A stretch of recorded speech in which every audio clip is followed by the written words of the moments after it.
Picture the most expensive street in London. Now climb to the very top of one of its houses, past the marble hallway, past the drawing room with its silk wallpaper, past the bedrooms with their feather beds, up a narrow staircase that gets colder with every step, to a room directly under the roof. Fill it with a fire that is never quite big enough, bars on the windows, a rocking horse with a chewed ear, and a 19-year-old girl who has not slept more than 4 hours in a row for 2 years. Add a brown glass bottle hidden behind the coal scuttle. Add a photograph of the dead child that nobody in the house is allowed to mention. Add a baby who screams from midnight to 3 every night, while 4 floors below the child's own mother sleeps in perfect silence and will ask tomorrow, brightly, over breakfast, where the baby had good night. That's a Victorian nursery, the most guarded room in the most guarded houses in the world, a place where the children of the richest empire in history were raised almost entirely by women who were paid less than the cook, forbidden to marry, forbidden to have children of their own, and trusted with secrets that could destroy the families they served. Secrets about medicine bottles, secrets about dead babies, secrets about mothers who could not stand the sight of their own children, and fathers who visited the nursery stairs for reasons nobody wrote down. Almost none of those women ever told. They grew old, they were pensioned off or thrown out, they died in lodging houses and workhouse infirmaries, and they took it all with them. Which is exactly why we're going up those stairs tonight. Not as historians reading household manuals, we're living it. One person, one nursery.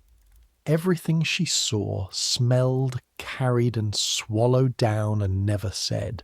So, I make these history stories and honestly I have no idea if anyone actually sleeps to them, or if you're all just lying in the dark waiting to hear about laudanum and dead Victorians. Either way, subscribe if you want. Get comfortable. Here we go. The baby is crying, and you have 90 seconds. You know it's 90 seconds because you've counted it before, lying rigid in the dark, listening. 90 seconds is roughly how long a healthy pair of infant lungs takes to work up from a whimper to the full, tearing scream that travels down 4 floors of staircase, through 2 closed doors, and into the bedroom of Mr. Edward Ashworth, who has a meeting at the bank at 9, and a temper that arrives well before it. If the scream reaches him, he will not come upstairs. Gentlemen do not come upstairs. He will say one sentence to his wife at breakfast. Something quiet and clipped about the nursery being badly managed, and his wife will say one sentence to Mrs. Grieve, the head nurse, and Mrs. Grieve will say considerably more than one sentence to you, and none of those sentences will contain your name because your name barely exists in this house. You are nurse. You are the girl.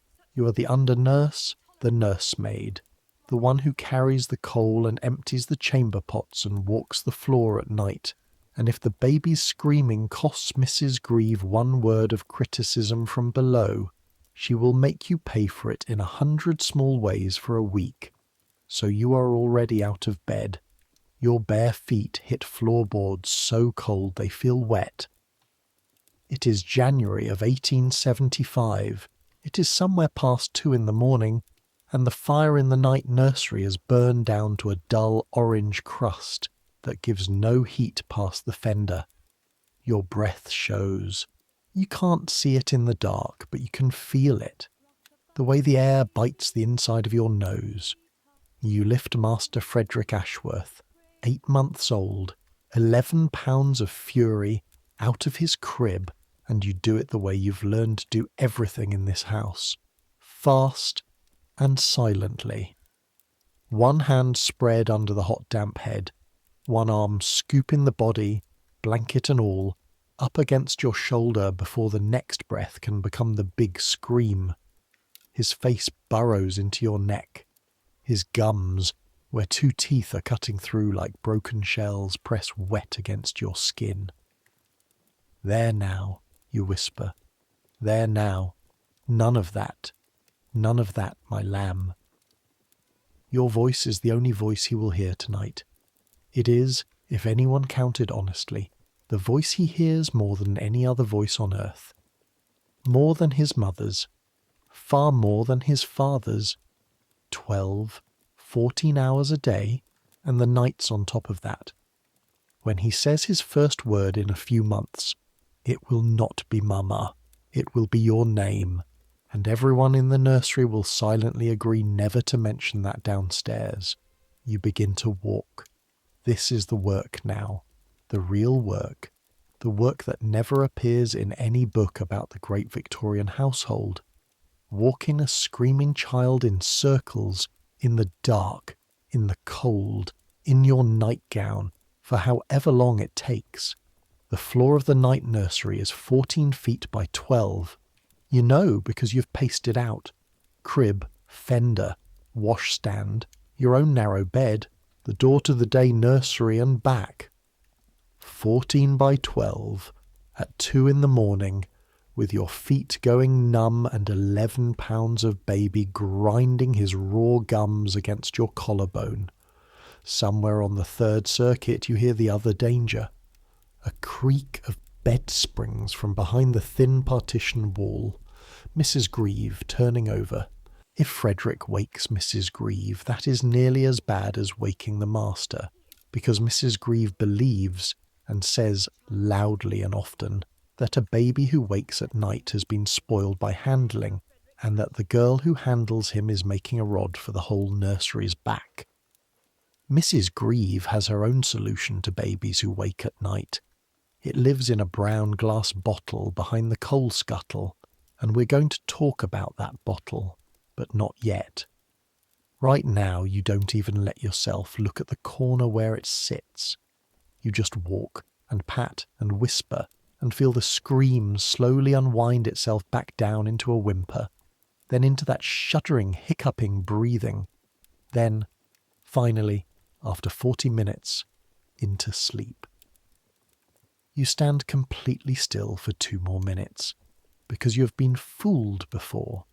Then you lower him, inch by inch, into the crib, keeping your hand on his chest, sliding it out from under the blanket with the slow-motion care of a thief leaving a room. He stays asleep. You climb back into your own bed. The sheets have gone cold as pond water. Your feet ache as the blood comes back into them, a deep bone ache, pins and needles up to the ankle. The church clock at St. Peter's, Eaton Square, strikes 3. At 6 you will get up for good. Welcome to number 14, Eaton Place, Belgravia, London. Welcome to the top floor. Welcome to the strange, sealed, upside-down little kingdom of the Victorian nursery, where you will spend the next 30 years of your life and where you will learn one by one the secrets that women like you carried out of houses like this and into their graves. Your name is Ellen Marsh. You are 19 years old. You have been in this house for 7 months, and before that you were in Norfolk, in a village called Hempnall, where your father works another man's land, and your mother has buried 3 of her 9 children, and where everyone told you that going into service with a great London family was the finest thing that could happen to a girl like you. They weren't wrong exactly. They just didn't know what it would cost. But then, nobody ever tells you the cost of anything in advance. That's the first rule of service, though no one says it out loud. You find out what a place is really like only after the door is closed behind you. 6 o'clock arrives the way it always does, as the sound of Sarah the housemaid's boots on the attic stairs, going down to light the kitchen fire. That sound is your clock. You are awake before it finishes. The water in your washstand jug has a skin of ice on it. not a poetic skin, an actual disc of ice, thin as a communion wafer, that you have to crack with your knuckle before you can pour. You wash your face and neck and hands in water so cold it makes your teeth sing, because a nurse must be clean, cleaner than clean. And Mrs. Grieve inspects fingernails the way a sergeant inspects rifles.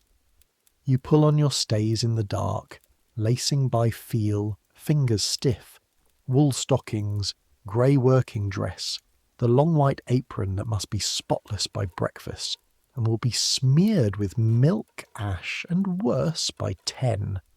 You pin your cap over hair you brushed and plaited last night because there is no time to do it now. Then the fires. This is your first hour every day of your life. Fires.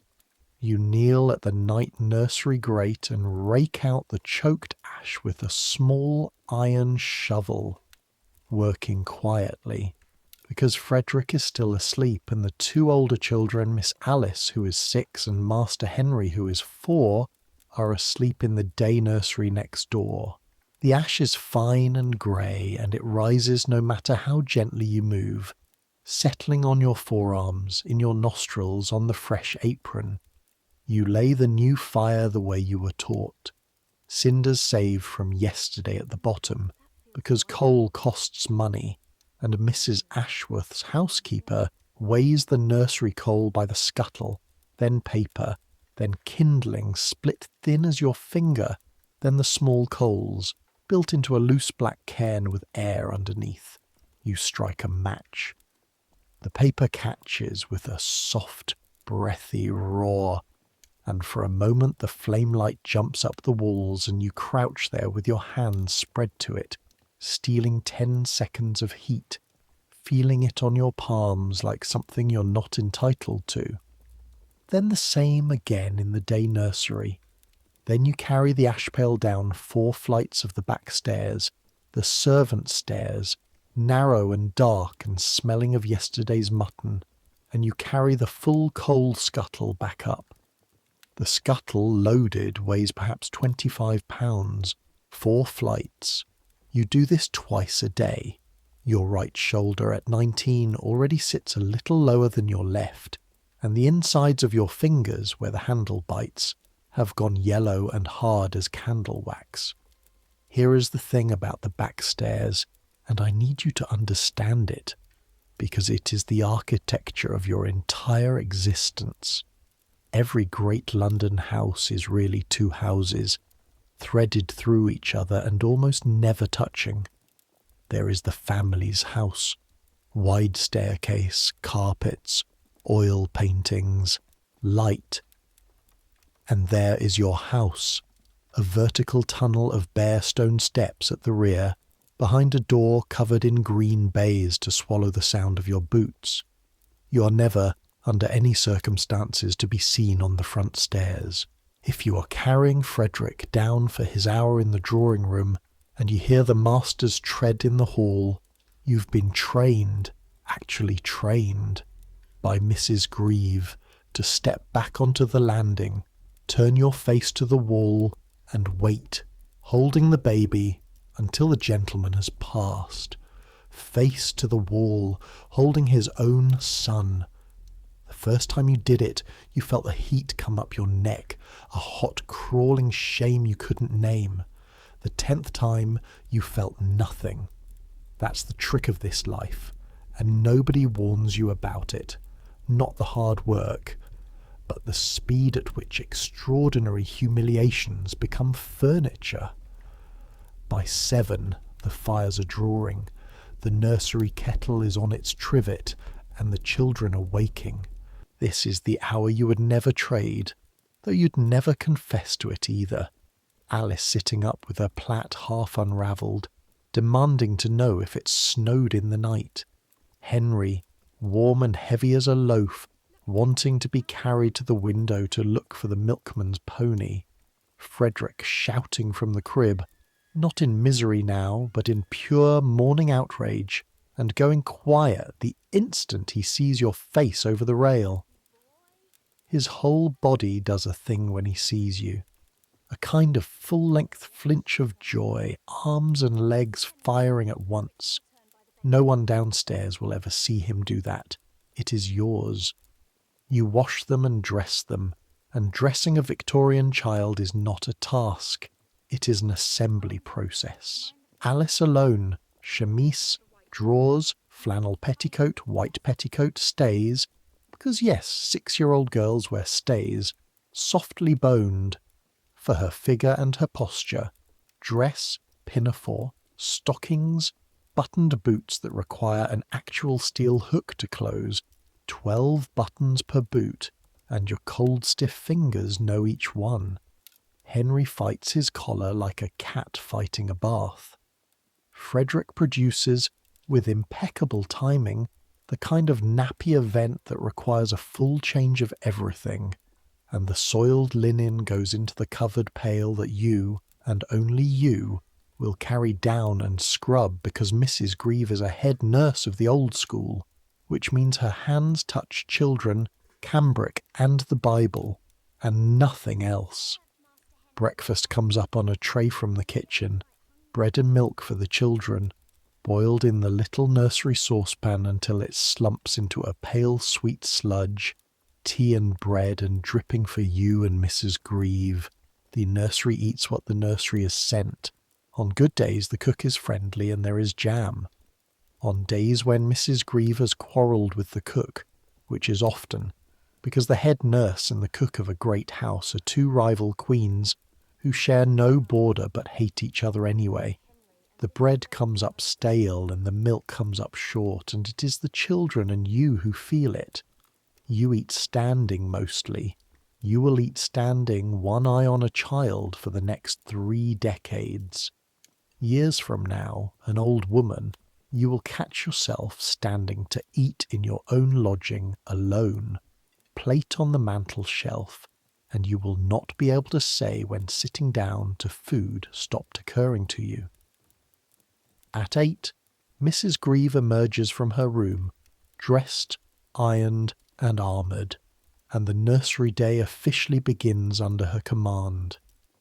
Mrs. Grieve is called Mrs., as all head nurses are, though she has never been married.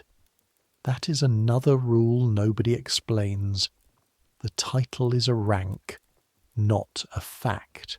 She is somewhere past 50, built like a chest of drawers, with a face that might once have been kind, and hands that are never still and never gentle, and never actually rough either. Hands that have handled, by her own count, 22 babies in 34 years, in houses grander than this one, as she reminds you daily. She was nurse to a viscount's family once.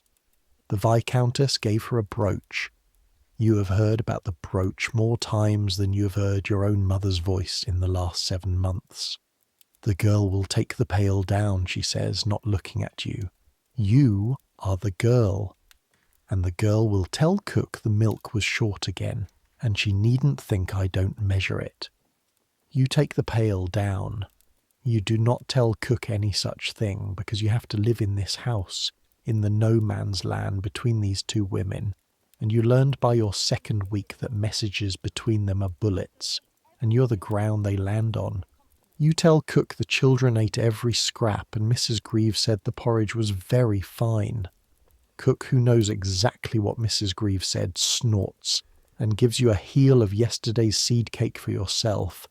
You eat it on the back stairs in the dark in 4 bites like a thief. You're always a little hungry. That is not drama. It is arithmetic. A nursemaid's food comes last up the chain, and her day burns more than it feeds.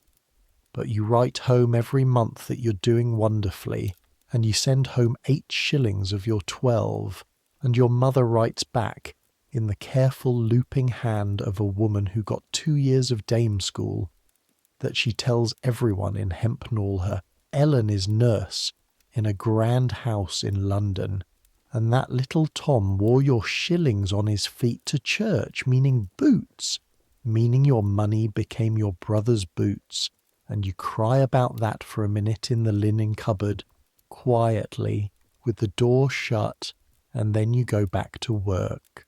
The linen cupboard is where nursery staff cry.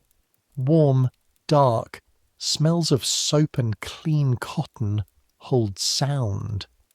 Every nurse in every great house in London knows this. It is one of the first secrets of the trade, and one of the smallest. The others are worse.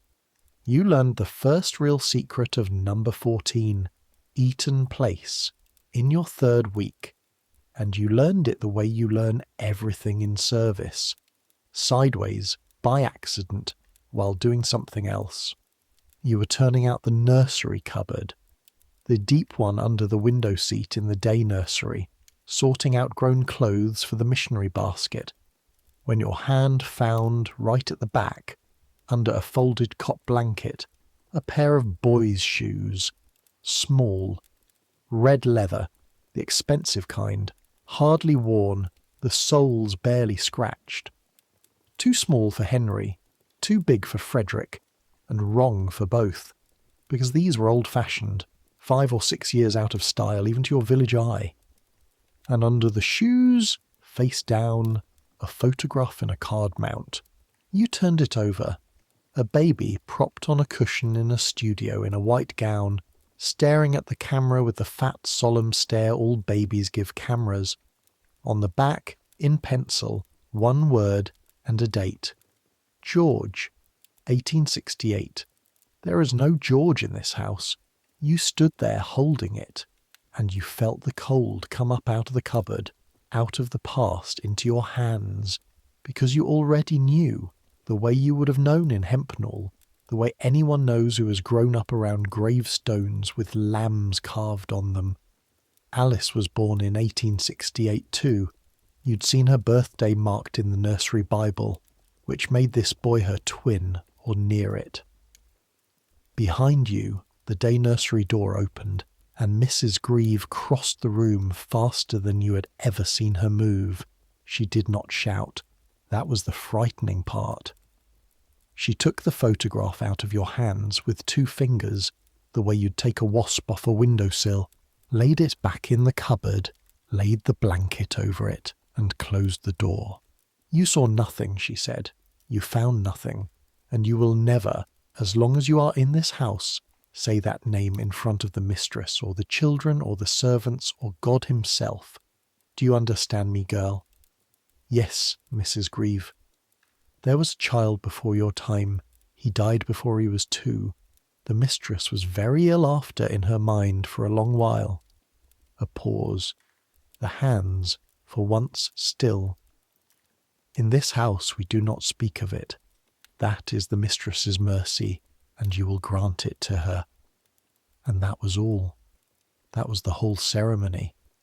A boy had lived and died in these rooms, had been rocked at this fender, and bathed at this washstand, and the entire enormous machinery of the household had closed over him like water. His shoes at the back of a cupboard, his name banned from the air. You granted the mercy. You never said the name, but you thought about him, God help you, all the time.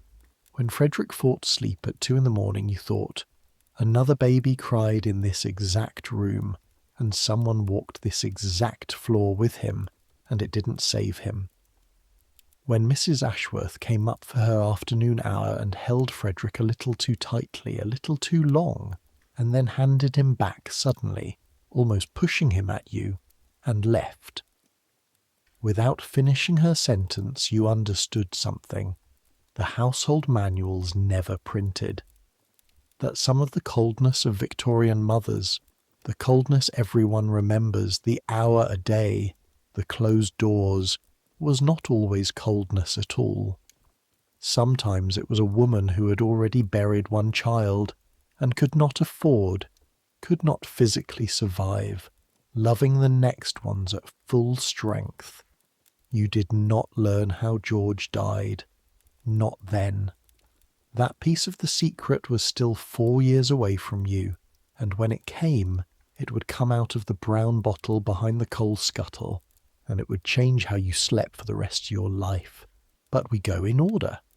First, You have to understand the days, because the days are the story. The secrets of Victorian nannies were not dramatic most of the time. They were slow, they were structural, they were built into the timetable itself, and the timetable owned you. 9 o'clock. Lessons for Alice at the nursery table, letters and sums and hemming, because the governess does not come until she is 8, and until then her school is you and Mrs. Grieve. Henry underfoot with his wooden animals, narrating a farm disaster of his own invention in a low, constant mutter. Frederick on the hearthrug inside the fireguard's territory, gnawing an ivory ring, drooling a dark patch onto the wool. 10 o'clock. Preparation for the walk. The walk is not optional. The walk happens daily, in almost all weathers, because fresh air is the great Victorian medicine, and a nurse who keeps children indoors is suspected of laziness, and a pale child reflects on the nursery, and everything, always, reflects on the nursery. So, coats, gaiters, bonnets, mittens threaded on tape through sleeves, Frederick packed into the perambulator under a fur rug like a small pharaoh, and down you go. Not the back stairs this time. The perambulator goes down the front steps, but quickly, quietly, eyes down through the hall because you're crossing the family's country and you do not have papers. And then the street, and the cold air hits your face, and something in your chest unclenches half an inch, the way it does every single day at this moment, because for the next 2 hours nobody in that house can reach you. Belgravia in the morning is a parade of your own kind. This is the thing nobody expects. The grandest squares of London, 10 in the morning, belong not to the rich but to their servants and their children. Perambulators roll out of the tall white houses like boats leaving harbour, each pushed by a woman in a dark coat, and the whole fleet converges on the parks, Hyde Park, Kensington Gardens. The broad walk on a fine day is perambulator traffic dense enough to have rules of the road, and it does have rules, unwritten and absolute, and they are not about the children at all. They are about rank, your rank. Because here is a secret hiding in plain sight, in 1,000 Victorian photographs. The nurses on those park benches are arranged precisely by the status of the families they serve. The nurse of a duke's grandchildren does not sit with the nurse of a stockbroker's children. The bench nearest the round pond on the east side is held by custom old as the gravel, by the nurses of the great titled houses, and a banker's nursemaid who sat down on it would be frozen off it within a minute, without one rude word being spoken, by a method of collective silence and slow turned shoulders that would do credit to any duchess. You serve a banker, a rich banker, a warm respectable house, and so you sit mid-hierarchy, on the middle benches, above the nurses of doctors and solicitors, below the nurses of the peerage, and you know your bench the way a soldier knows his regiment. It is the strangest snobbery in the world, because none of it is yours. You own 12 shillings a month and a tin trunk, but you carry the family's rank the way a footman carries their crest on his buttons, and among yourselves you enforce it more fiercely than the families ever would. And if you ask why, the honest answer is that when a person owns nothing, borrowed rank is the only coin she has, and people guard their only coin with their laves. The benches are also, and this matters more, the only newspaper you have. There are no unions, no registry of bad employers, no way for a girl in one sealed house to know anything about another sealed house. Except this. 2 hours a day in the park, the nurseries of London talk. And Lord, do they talk! Your bench education begins with a nurse called Hannah Cole, who serves a shipping family in Chester Square, and who takes one look at you, your first week in the park, white-faced and rocking a howling perambulator with the desperation of the new, and moves down the bench to make room. "Teething," she says. "Teething, you say? Rub the gums with a thimble of brandy," says Hannah. "Not the bottle, mind, never the bottle." You don't know yet what she means by the bottle. You will. Hannah Cole is 31, which in nursery years is a veteran, and she becomes, over the months of benches, the nearest thing you have to a friend in London, which is to say a person you see 2 hours a day in a public park and nowhere else. Ever. Because neither of you has anywhere else to be seen. She teaches you the trade the way trades are actually taught, in fragments, sideways, over the tops of perambulators. She teaches you the economics first, because the economics are the cage. A nursemaid earns £10 to £14 a year. A head nurse might touch 25, 30 in a great house. For comparison, the cook downstairs at your own house takes 40, and the butler 60 and his own pantry to sit in. The women trusted with the heirs of empire are paid less than the woman trusted with the soup, and the wage is only half the arithmetic. The other half is the conditions, and the conditions have one clause that towers over everything, so large that nobody even states it, the way nobody states that the sky is up. No followers, no sweethearts, no marriage. A nurse who marries leaves that day. A nurse found with the young man loses her character, and her character, the written reference from her mistress, is the only passport that exists in this trade. No character, no place. No place.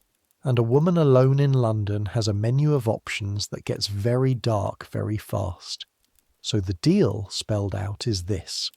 You will spend your one life raising other women's children, loving them with your actual body, your sleep, your back, your hands, and the price of the work is that you will never have your own. The families called it devotion. It was a levy. Every nanny in every park in London paid it, and the benches were full of the receipts. Women of 40, 50, 60, each one a mother in everything but law and fact, each one legally kin to nobody. "Don't make my mistake," Hannah says one grey morning, apropos of nothing, watching a guardsman cross the grass. "I had a young man, Portsmouth. He asked me the year I got my first head nurse place." She rocks her perambulator with one foot, an absent, perfect motion, a motion her body will make in her sleep until she dies. "I told him wait 2 years. While I saved, he waited 1. She never mentions it again. Neither to you. Bench rules. It's on the benches, too, that you learn the geography of the trade's underworld, the places where nursery work shades into something with no polite name. The benches whisper about baby farmers, the women in Brixton and Hackney who advertise in the papers. Respectable widow will take infant to nurse, country air, terms moderate, and who take the babies of servant girls who got caught, £1 down and 5 shillings a month, and how the ones who pay a single lump sum, adoption complete, no questions, are paying for the baby to quietly not survive, and how everyone knows, and how in a few years, 1870, the year is a bench legend by now. A woman named Margaret Waters went to the gallows in Horsemonger Lane for exactly that, and the benches went quiet for a week, because more than one woman on those benches had, in some other year, in some other trouble, handed a bundle to some other Mrs. Waters and walked away and not asked. That is the black floor under your profession. You stand on it every day. A nursemaid who slips, one follower, one Sunday, one mistake, does not just lose her place. She falls straight through polite society without touching a single ledge, and at the bottom, waiting. is a woman with an advertisement and a lump sum price. The distance between the fur-rugged perambulator you push and that bundle in Brixton is one signature on one character. You know it. Every woman on every bench knows it. It is why the benches are so careful, so ranked, so fierce about respectability.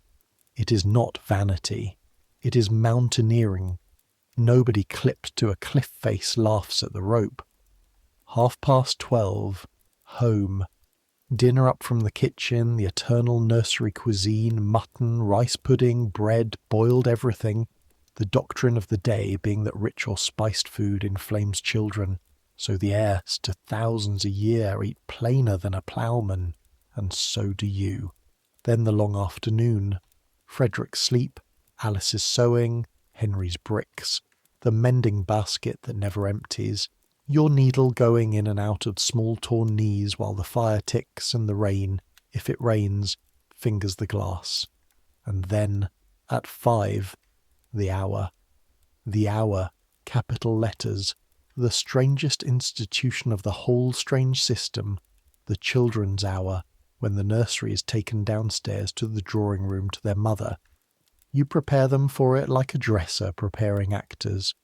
Faces sponged, hair brushed to a gloss, Alice into a good frock, Henry's collar refought, Frederick in white lace like a small bride. Because the children the drawing room receives are not the children you live with. The drawing room receives a performance of children. 1 hour, clean, sweet-smelling, pre-fed, pre-warned. You carry Frederick down and Alice and Henry walk in front of you, slowing as they descend, going quieter floor by floor, and by the drawing-room door they have both put on the faces, and it breaks something small in you every evening, watching a 6-year-old and a 4-year-old assemble themselves into guests before entering the room of their own mother. Mrs. Ashworth is on the sofa by the fire. She's 33, fair, beautiful the way a cold morning is beautiful, and she holds out her arms and the children go to her, and for an hour there is a version of family. Alice recites. Henry shows a drawing of a horse with the legs wrong. Frederick is dandled and dawed and passed around if there are callers, and Mrs. Ashworth laughs at the right places and strokes their brushed heads with her white hand, and you stand by the door. You stand by the door for the whole hour every evening, in case you're needed. Nobody speaks to you. Nobody looks at you. You are the shelf the children came off and will go back onto. And you watch this woman being handed, gift-wrapped, 1 clean hour of the very best of them. The rested, fed, brushed hour. While you hold, upstairs, the other 11. The teething nights, the tantrums, the fevers, the first steps, which Frederick will take when he takes them, on the nursery floor to you into your hands, and which you will then have to decide whether to report. Because that is a real decision, and every nurse in London has faced it. The first step, the first word. Do you tell the mother it already happened, days ago, upstairs, to somebody else? Or do you do what Mrs. Grieve does, what the good ones learn to do, which is to say nothing, and stage manage the child in the drawing room until the miracle conveniently happens there in front of her, so that she can have it. Mrs. Grieve calls this loyalty. Hannah Cole on the bench calls it the kindest lie in service. You will tell that lie, in your career, more times than you can count. Milestone after milestone, child after child, handed quietly to mothers like flowers you grew and pretended came up wild. And that is the daily secret, the one under all the others, the one every nanny took to her grave because there was never anyone to tell, and no words that wouldn't sound like theft. They knew these children better than their parents ever would. They were loved by these children more than their parents ever would be, and their entire employment depended on both facts remaining invisible. At 6 the hour ends. Mrs. Ashworth kisses each brushed head. "Good night, my darlings." Frederick sometimes cries at this point, and here is the detail you will remember at 80. He cries, reaching away from her, toward the door, toward you, and you watch the mistress's face when it happens, the fraction of a second before she smiles it away, and you can't name what you see there, and you're glad you can't, and you take the children quickly and go up. Supper, baths, bed. The nursery bath is a tin saucer bath before the fire, filled by you, can by can, from the tap in the housemaid's closet 2 flights down, hot water carried up until your arms shake, and emptied afterwards the same way in reverse. Henry splashes. Alice complains the water is going cold, and it is, it always is. The fire loses the race with January every time. You kneel on the wet floor and soap small backs and wash small ears, and the firelight is on the wet skin and the steam, and this too you would not trade, though the knees of your stockings are soaked through and your spine has opinions. By 7:30 they are down, Prayer said, nightlight floating in its saucer of water, and the nursery goes quiet, and now comes your evening, which is not an evening at all but the second shift. The day's linen to scrub in the closet, tomorrow's fires to lay ready, the mending, the airing of clothes on the fender rail, the writing up of the nursery book if Mrs. Grieve is feeling too grand to do it, feeds and naps and motions recorded in your careful school hand, because yes, the bowels of the Ashworth children are literature, reviewed by the mistress monthly. Somewhere in there, Mrs. Grieve takes her one visible pleasure of the day, her supper beer and the Morning Post, read by lamplight with the air of a bishop reviewing his diocese. And somewhere in there, most nights, comes the sound you have learned to dread more than crying, a particular soft clink from the corner by the coal scuttle. We need to talk about the bottle now. It is called Godfrey's Cordial. You can buy it at any chemist in London for a few pence. No questions, no prescription, and it has been sold since before anyone alive can remember. It is sweet. It is dark. It smells of treacle and spice with something bitter walking behind, and its working ingredient is opium, tincture of opium, laudanum, dissolved in syrup and sold, openly, labelled respectably as an infant soother. It has cousins on the same shelf, Dalby's Carminative, Atkinson's Infant's Preservative, and think for a moment about that word, preservative. Later in the century from America, Mrs. Winslow's Soothing Syrup, a name so gentle you could sing it, morphine enough in each bottle to quiet a ward. Every chemist stocks them, every nurse knows them. In the factory towns, in Manchester and the Fens, mothers who must work 14 hours dose their babies with it every day of their lives, and the parish doctors write angry letters to the Lancet about infants wasting to skeletons, sleeping their short lives away, dying with pinpoint pupils of what the certificates politely call debility, or convulsions, or failure to thrive. Thousands of them. Nobody will ever count exactly. It is one of the great quiet mass deaths of the century, and it happens teaspoon by teaspoon in the dark, administered by exhausted women to screaming children, everyone downstairs sleeping soundly. And it does not stop at the factory towns. That is the part history likes to forget, and the benches never did. The bottle goes everywhere the screaming goes, and screaming is no respecter of postcode. It is behind the coal scuttle in Belgravia too. Mrs. Grieve doses Frederick perhaps twice a week, on the bad teething nights.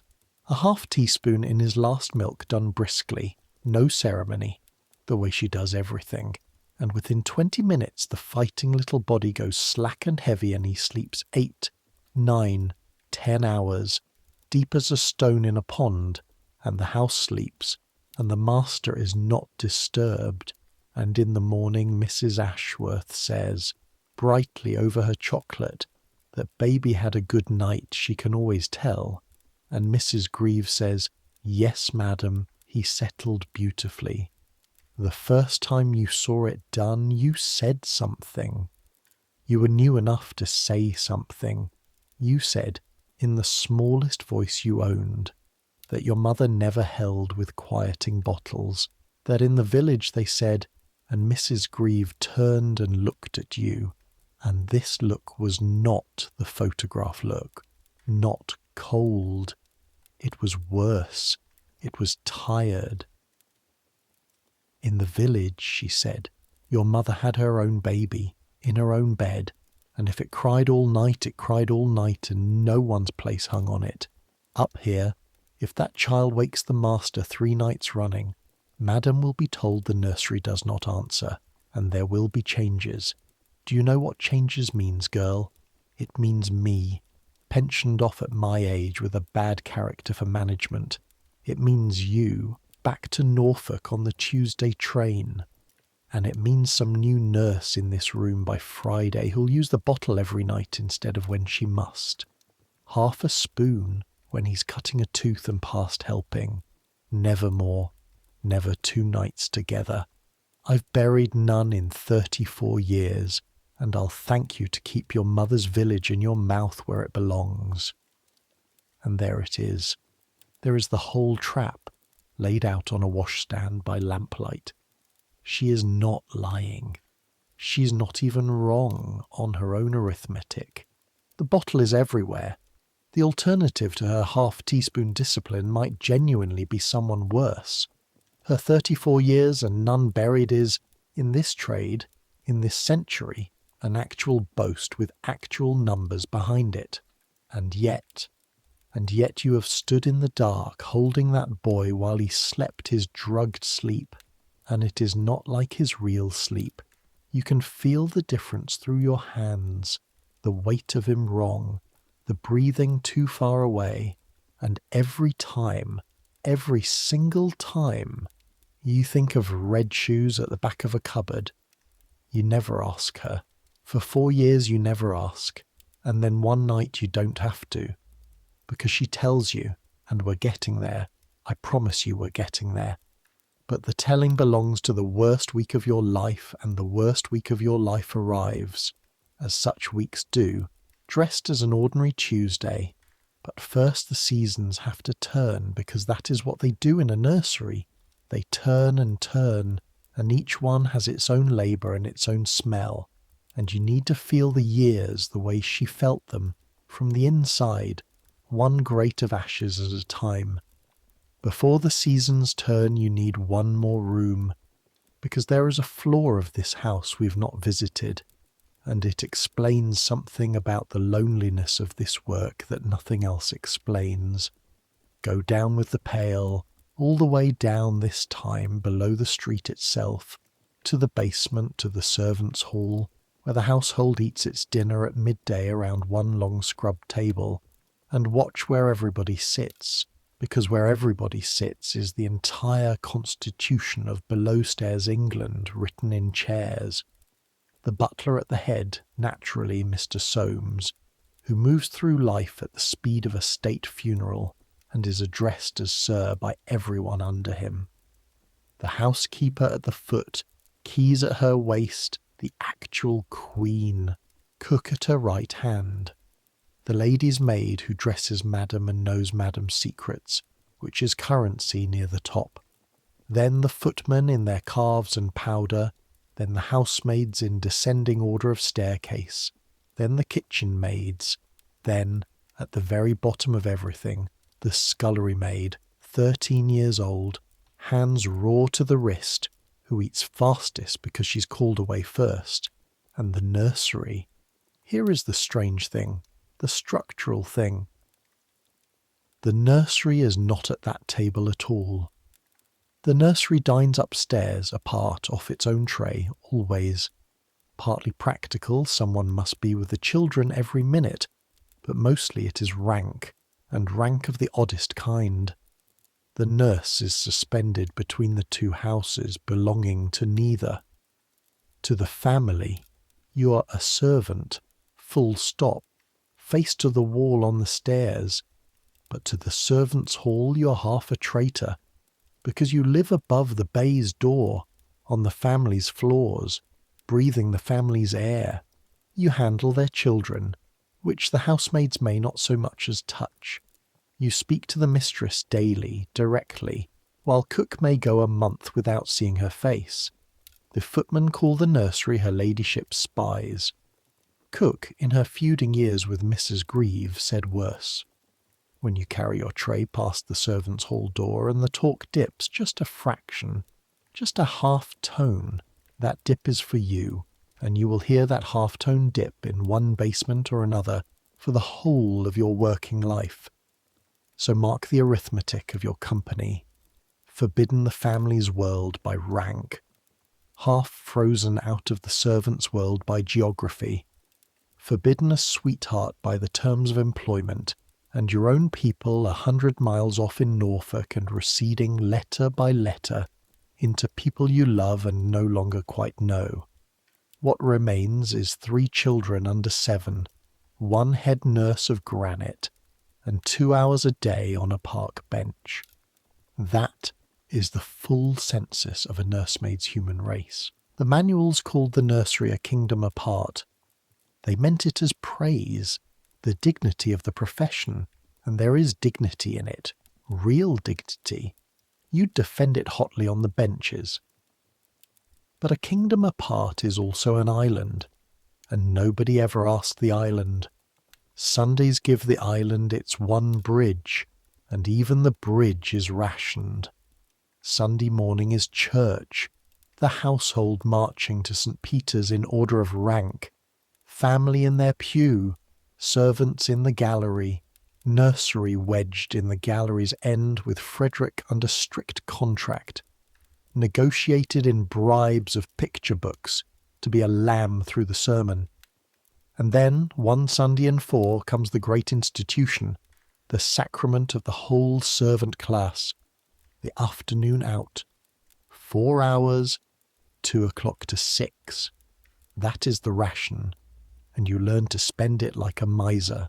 Some Sundays you spend it with your cousin Martha, who is kitchen maid in a house in Bayswater, an hour's walk each way, which leaves 2 hours of sitting in her area kitchen drinking tea strong enough to trot a mouse across, hearing the news of a family you have never met and telling the news of a family she never will. Because that is what servants' news is, other people's lives, always other people's lives, traded like the only coin in circulation, which it is.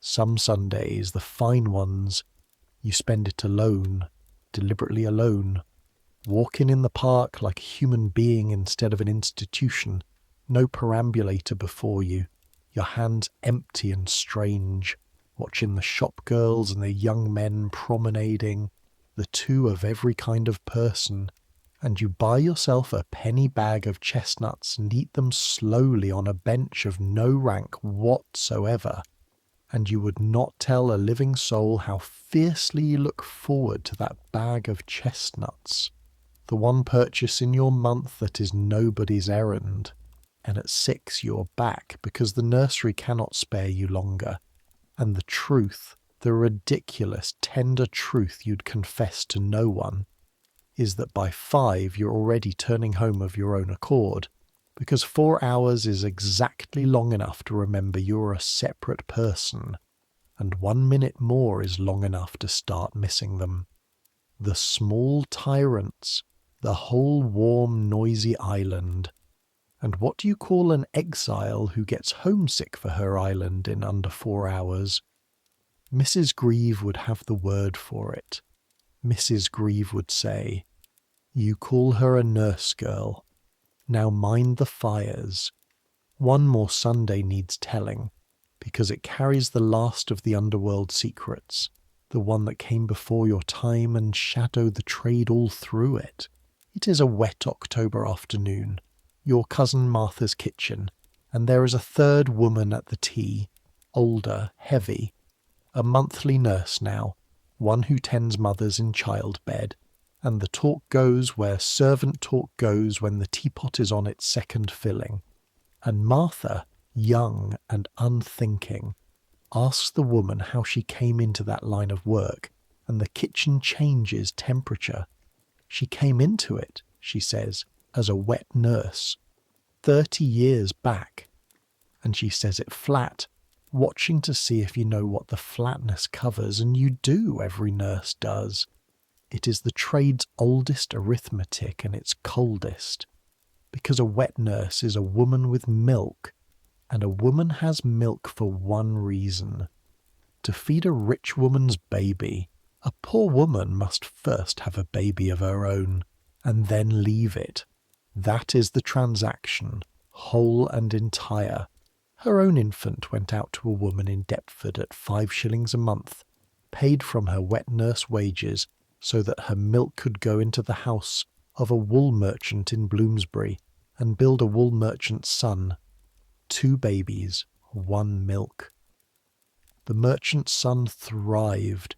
You can see him, she says, in the lawless now. She looks sometimes. The teapot clicks on the trivet. Martha has stopped stirring. Hers died at Deptford in the March, handed to a stranger in autumn, dead by spring, of what the woman was told was a wasting, and being 21 and desperate and under contract, she did not go to the burying, because the merchant's wife would not spare her, because the merchant's son was teething. She tells it in the voice you will come to know as the trade's own registered voice, the voice Mrs. Grieve used at the washstand. Flat, dry, 30 years cool, a stone worn smooth from being carried daily. And then she says the sentence you will still be able to recite at 80, the one that folds the whole century into 11 words. His mother couldn't feed him, you see, and I could. That was the profession you stood at the respectable top of, on your ranked bench, with your fur-rugged perambulator. Below the nannies, the nursemaids. Below the nursemaids, the wet nurses and their doubled-halved motherhood. Below them, Deptford and Brixton, and the advertisements, and the lump sums. One trade, one long staircase, and every step of it built out of the same single commodity, the only one the poor woman's body ever fully owned, her care, sold upward, away from her own.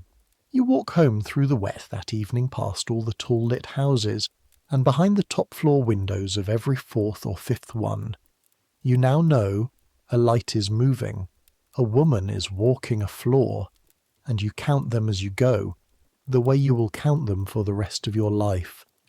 The sisterhood of lit attics, each one an island, each one keeping something, and at number 14 you climb the back stairs and take the baby from the tired girl and send her to her supper, and stand at your own dark window with him heavy on your shoulder and his breath on your neck, and yours is the moving light now, and somewhere out in the wet dark another woman at another window is counting you.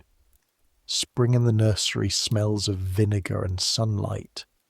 Spring is the great wash, the airing, every blanket and curtain and small garment out and beaten and scrubbed, your hands in soda water until the skin at your knuckles cracks in little red mouths that sting when you salt the children's eggs. Spring is Frederick, 1 year old now, hauling himself up the fireguard hand over hand and standing, swaying, roaring with triumph, and you dropping the mending and holding your breath, and the first steps coming 3 days later, 4 of them, straight into your apron, and you kneeling there on the floor holding him while he shrieks with the joy of it. And then, that evening in the drawing-room, you setting him down 4 feet from his mother and stepping back, and him doing it again, to her, and Mrs. Ashworth's cry of delight ringing the ornaments, his first steps, Edward, his very first, and you by the door with your hands folded, watching your own second-hand miracle, saying nothing, feeling the strangest braid of things, loss and tenderness and a small mean flame of secret ownership, because you know, and the boy knows, and neither of you will tell. Summer is the removal. Every July the household migrates to the master's mother's place in Kent, and moving a Victorian nursery is moving a small military hospital. Hampers, cot, bath, fireguard, medicine box, 3 children, 2 nurses, 1 entire compartment of a train from Victoria, Henry with his face pasted to the glass, Frederick eating the strap of the picnic basket, and Kent, whatever else it cost in packing, is the one mercy of the year. Children brown as eggs in an orchard, your own boots on grass instead of stone, milk warm from an actual cow, and evenings, some evenings, when the children are down and the old lady's household keeps country hours, when you sit on the kitchen step with the Kent nurse and shell peas into a basin in the long gold light and say nothing much, and your shoulders come down from round your ears for whole minutes at a time. It is on the kitchen step in Kent, your second summer, that the old lady's nurse, 70th a day, kept on out of charity to dust the schoolroom of children 40 years grown, tells you the other half of the trade's arithmetic, the end of it, the part the benches don't like to say in front of the young ones. Save, she says. Just that at first, snapping a pod with a thumbnail gone thick as horn. Whatever they pay you, save half. You know why? You say something about a rainy day. Rainy day, she snorts. Girl, there's no pension in this work. There's no cottage. You give a family 30 years. You raise their 3 and their grandchildren after if you're wanted. And the day you're too old to carry a scuttle, do you know what you are? You're a servant nobody has a use for in a room they need. If the family's kind, and some are kind, you get a little annuity, £10 a year maybe, and a Christmas letter. If they're not, you get a month's wages and a character praising your long service, and off you go, 60 years old, to a lodging house, with whatever's in your box. I've seen head nurses of the best houses in England end in the workhouse infirmary. Women who'd rocked members of Parliament, so save. And don't you lend to your family past what you can lose, and don't you buy so much as a ribbon you can live without. The children'll love you and grow, and the wages'll stop, and love, my dear, pays no lodging. You're 21 when she tells you this, and you take it the way the young take everything, half in. But you start a post office savings book that autumn, and you will feed it, shilling by shilling, for the whole of your working life. And there will come a day, far off, when that book is the difference between one ending and another, and on that day you will think of a thumbnail like Horn and the smell of pea pods, and you will say her name out loud in an empty room. Nurse Bidwell remember her. History didn't. Autumn is chilblains and lamplight and the smell of wet wool drying on the fender. Winter is the war.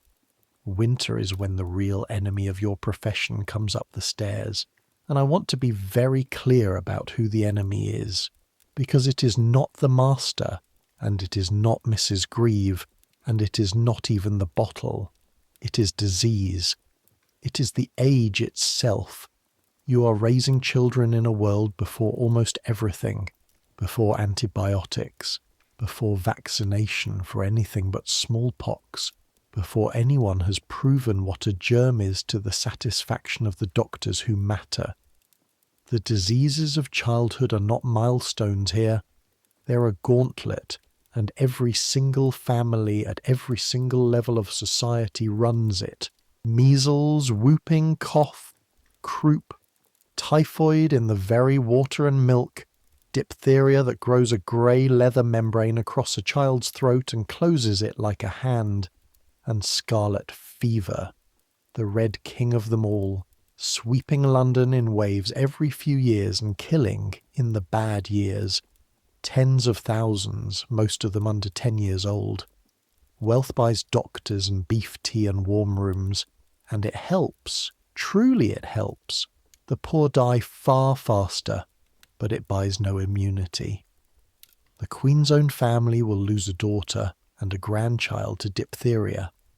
Nobody's staircase is tall enough, and the entire front line of that war, in every house that can afford one, is the nurse. The doctor visits, the nurse remains. There is no thermometer in most nurseries yet, and no trained idea of nursing as a science. There is only a woman's hand on a forehead, and a woman's ear tuned, even in sleep, to the exact grain of a child's cough. You learn the sounds the way a sailor learns weather, the loose rattling cough that is nothing, the barking sealskin cough of croup that has you out of bed with the kettle before you're awake, filling the room with steam, and the sound you've only been told about so far, described to you on a park bench in a lowered voice, the whoop. The long crowing indrawn scream of breath after a whooping cough fit, once heard, never forgotten, Hannah says, and she is right, and you will learn she is right, but not yet. Your first 4 winters, the house is lucky. Colds, one mild measles that passes through all 3 children in a fortnight of darkened rooms, Alice's earaches, Henry's croup twice, steam and terror, and by morning a small boy sitting up eating toast as if he had not at midnight been fighting for air in your arms. You begin, in your 5th year, to feel something you should never have let yourself feel. In that century, in that work, you begin to feel safe.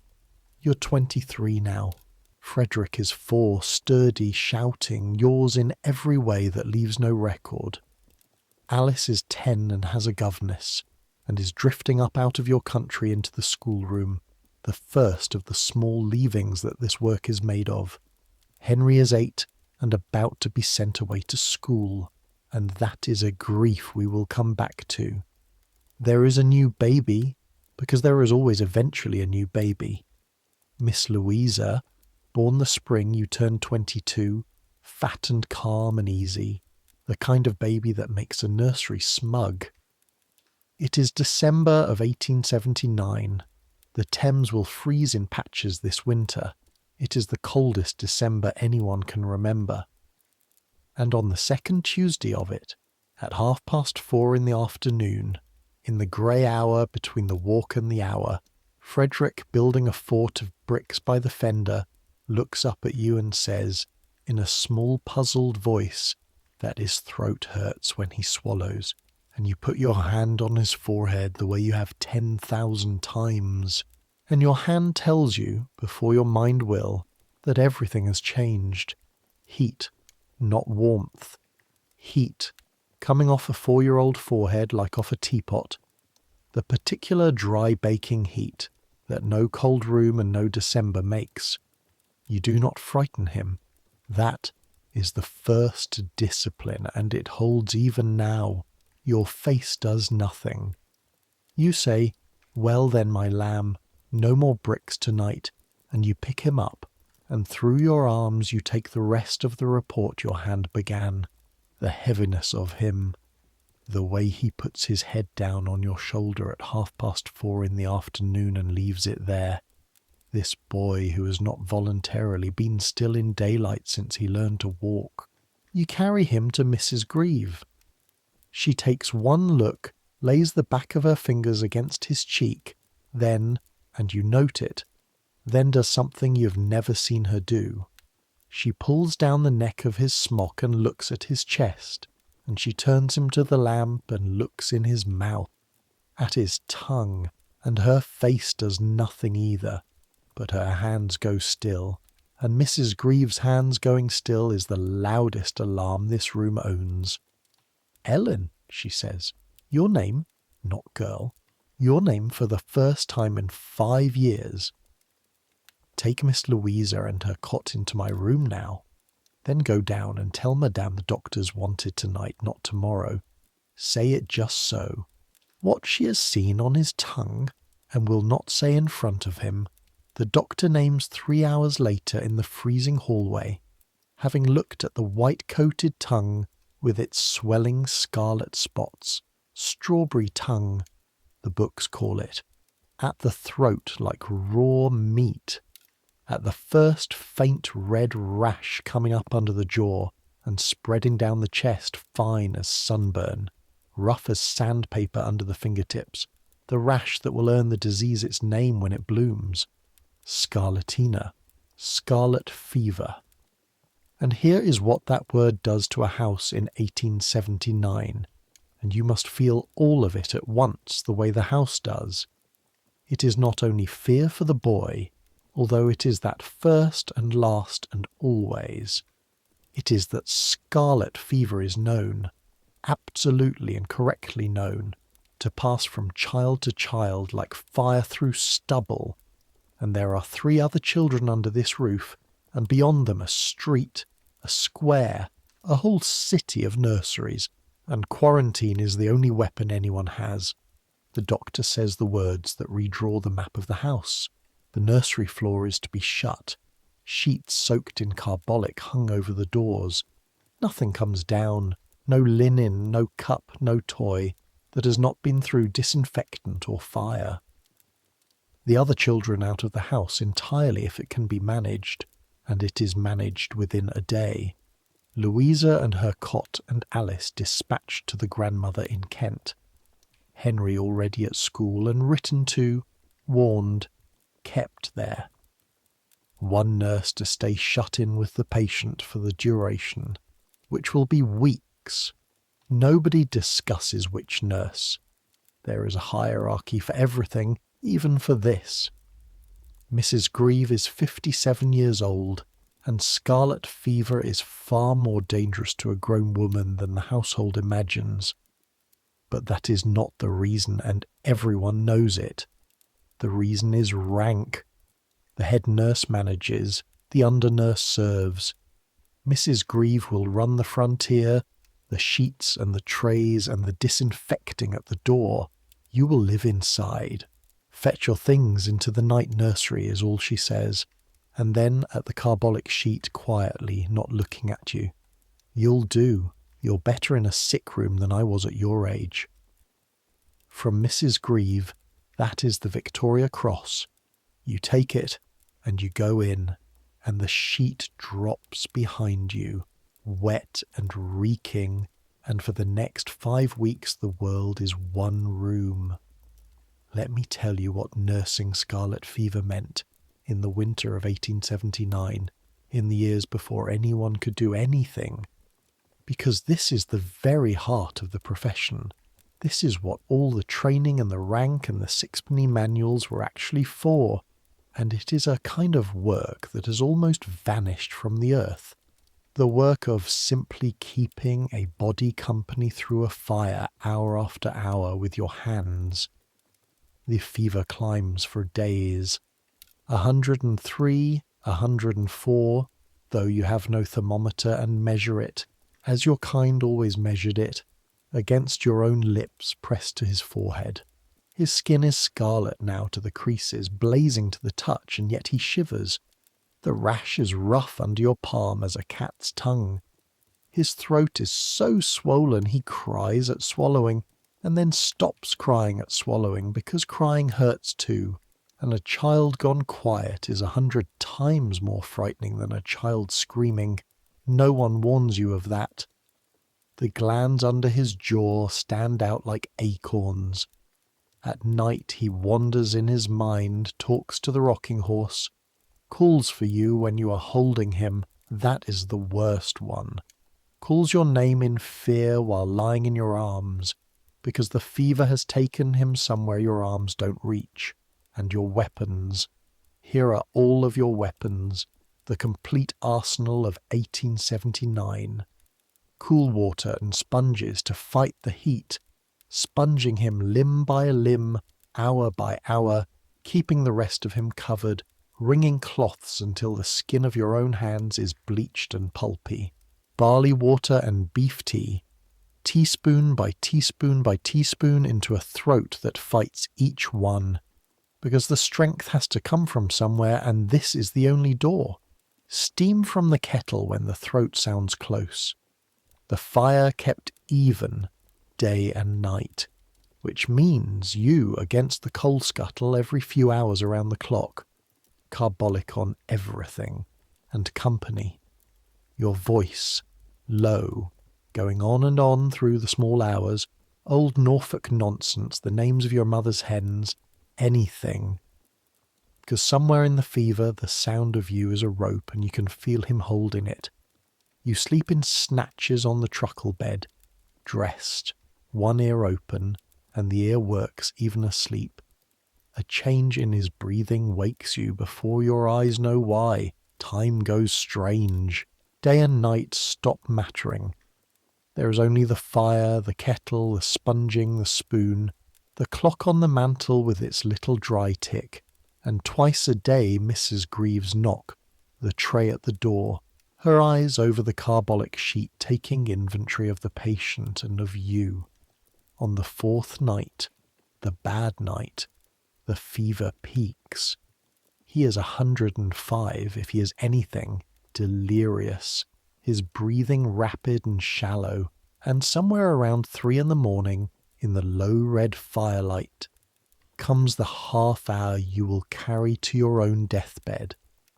The boy so still and so hot, so far down in it, that you kneel by the bed with your hand flat on his chest to feel it rise and count, and each rise takes longer, or you believe it does, and there is nobody to call, because there is nothing anyone in the world could bring you but another sponge. And you are 23 years old and 4 floors up in the dark, and the entire weight of a family and a profession, and this one small burning life is resting on your 2 chapped hands, and you hear yourself bargaining, whispering into the blanket, "Take the fingers off my right hand, take my eyes, take the years off my end and leave the boy. I told you at the beginning, they took secrets to their graves. Some of the secrets were bottles and dead names, and some of them were this. Nobody ever knew, downstairs in the whole rest of anyone's life, what the nights in these rooms had actually been. It never went in the nursery book. There was no column for it. Toward 5, the change. You feel it through your palm before anything shows. Sweat. The dry baking skin going damp, then wet, then soaked. His nightshirt sticking, the sheet sticking, and you know from the benches and from Norfolk what sweat means at the top of a fever. It means the tide has turned. You change him and change the bed under him with the patient a dead weight. A nurse's trick done in a kind of rolling wrestle, and by the time St. Peter's strikes 7 he is sleeping, really sleeping, cooler under your lips, breathing slow, and the winter light is coming grey through the curtain crack, and you sit down on the floor beside the bed, just for a moment, back against the frame. Mrs. Greaves finds you there at 8, asleep sitting up on the bare boards with your hand still on the blanket, and the boy asleep above you, and whatever she sees in that arrangement, she never says. She wakes you with a cup of tea into your hands, actual tea, strong, hers, and stands over you at the frontier of her carbolic sheet while you drink it, and that is when she tells you, not because you asked, perhaps because she's been alone on her side of the sheet for 4 days with her own clock ticking, or because there are things that can only be said across a sick room at 8 a.m. after the crisis has broken. She looks at the sleeping boy and says, in an ordinary voice, terribly ordinary, "The other one went in a night like that. Master George, 68. You do not move, you barely breathe. 11 years you have all not spoken of this. Scarlatina, They put on the certificate and it began so. But I'll tell you what I've told God and no one else, since we're neither of us likely to leave this floor for a while. Her hands are folded on her apron. Still, quite still. There was a nurse before me in this house. I came after when they was desperate. That's how I came here at all. She was a bottle nurse. Every night, mind, not when she must, every blessed night, and more of it as he grew used to it. That's the way of the stuff, it asks for more. And when the fever took him, he was that low already, that dosed and wasted, there was no strength in him to burn it. Doctor never knew or never said. Certificate said fever. Mistress took to her bed for a year. Nurse got her character, madam was too broken to refuse it, and went on to another house. And for aught I know, she's rocking some other family's son this minute. The fire ticks. The boy breathes. That's why the half spoon, she says. That's why never 2 nights together. That's why I measure it my own self, and the bottle lives where I can count it. You thought me hard about it. You thought a deal of things, I dare say. She takes your empty cup. Now you know why he's alive this morning, your Frederick, with something in him to fight with. And now it's yours to carry too, and you'll carry it like the rest of us. Not one word. Not to madam, not to your bench friends, not at my funeral nor your own.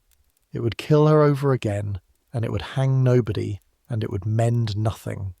And she goes, with the tray, down the back stairs, and you sit in the disinfectant reek, with the whole weight of it settling onto you, the full inheritance, the shoes in the cupboard, the name in pencil, the bottle behind the scuttle, the certificate that says fever, and is not exactly lying, and is not the truth. This is what the title of tonight's story actually means. Not one buried secret.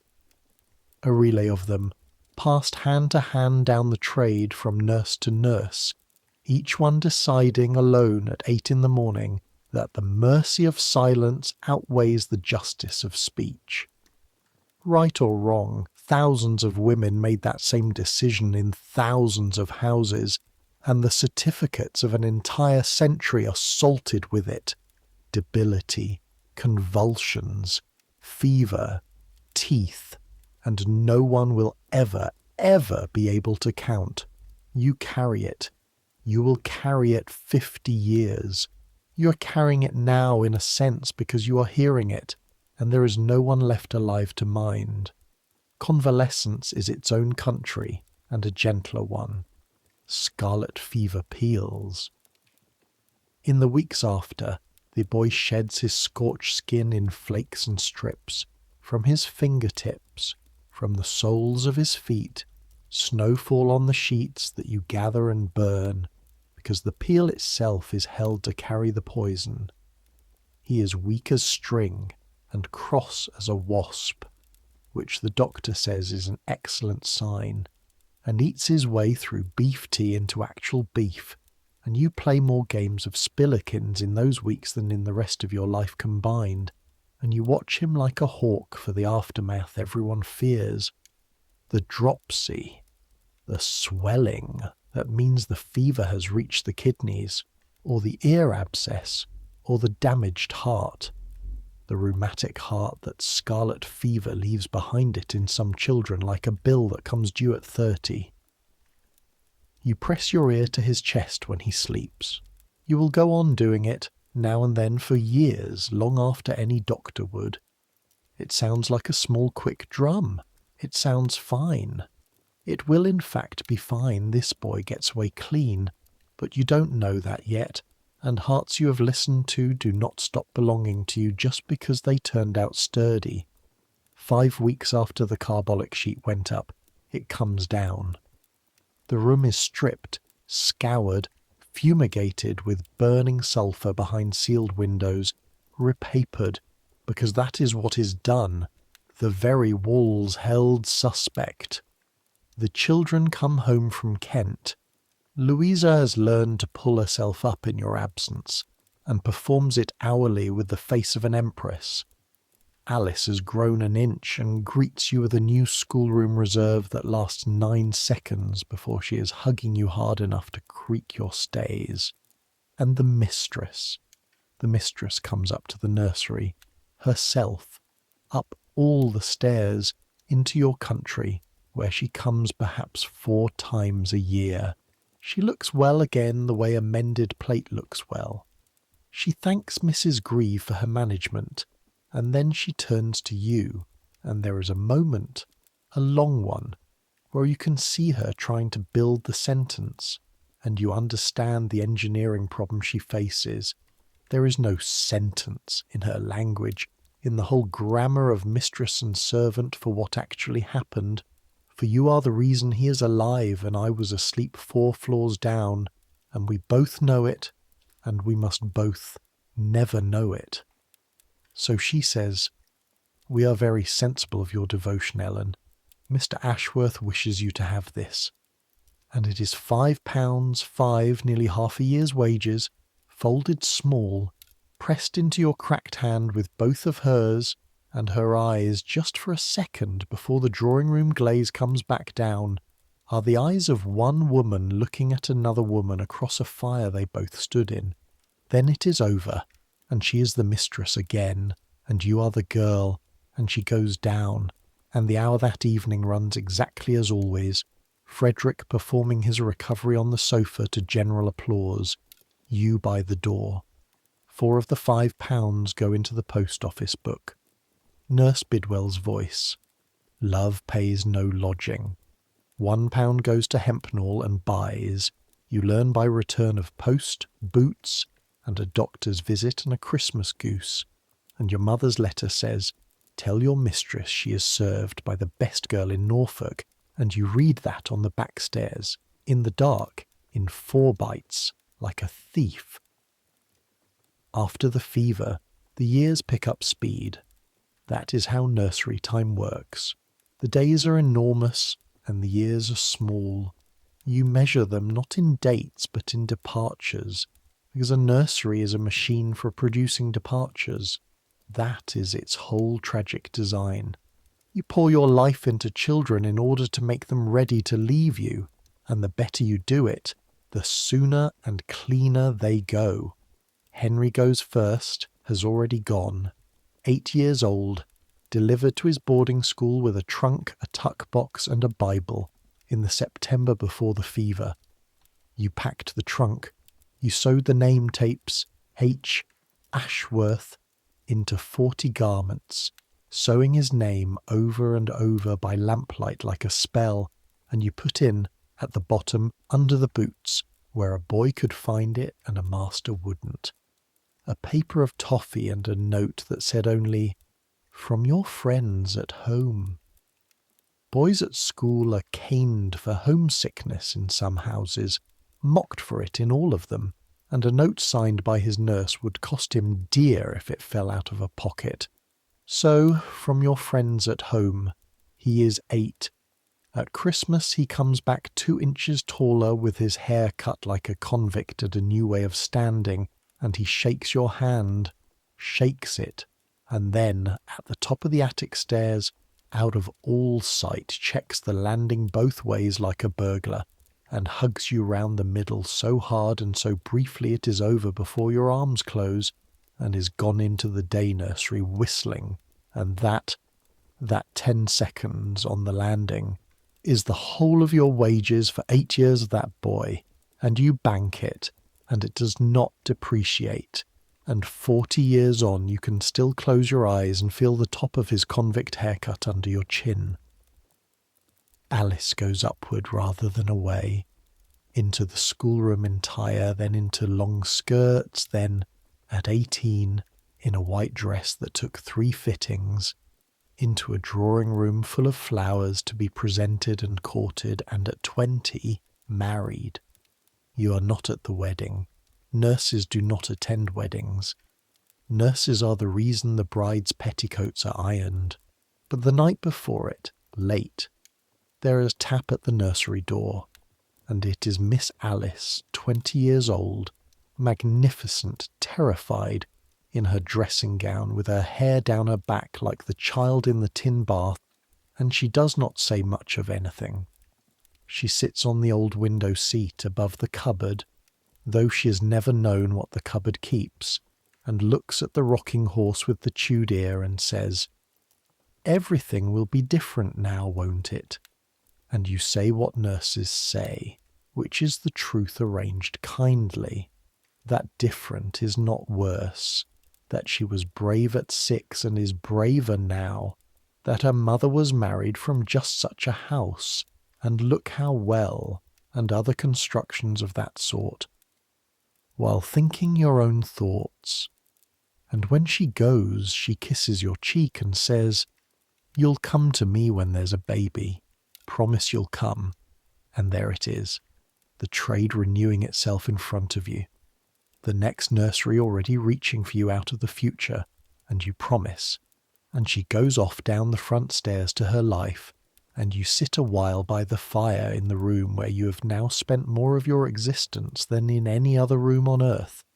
Frederick, your Frederick, goes to school in his turn, and comes back in his turns, and every return he is more theirs and less yours, which is correct, which is the job succeeding, and every single time it takes a small slice off you, which is the job's true price, the one that was never in the wage.